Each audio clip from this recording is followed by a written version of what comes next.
លោកតាតោអបយកមុខសុភាផងមានមុខសុភាផងយុគជនខេមាផងយុគជនចក្រាផង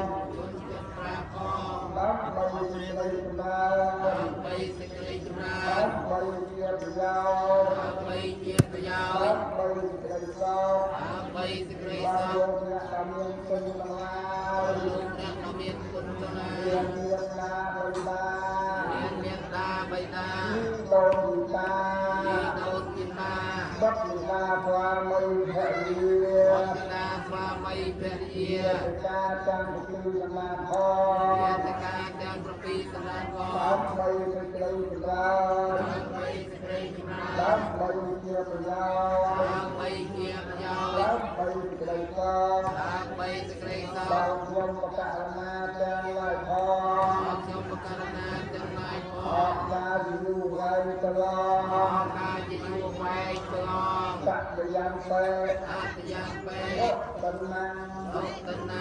វត្តមោទានាងវត្តមោពុញ្ញងដល់ប្រសម្បាទលទ្ធកាំលទ្ធិយសង្ខាកាំអនុវត្តយាវហង្ហតោអាកតេកាលេជានឹងបំនៅខ្ញុំបកអនាទាំងឡាយហើយបានពោជាឲ្យដល់ប្រពៃហើយបានសម្រេចនៅបំបត្តិទាំងពួងទាំងក៏បានជាបច្ច័យបានមកនៅធម៌ជាទីអត់ទៅ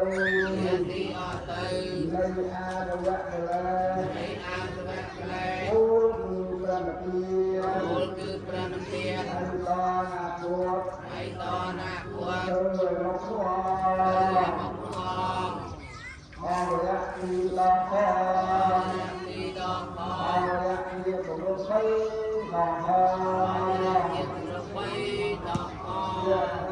នមោបានចូលជាឡានទីអស់នេះបាន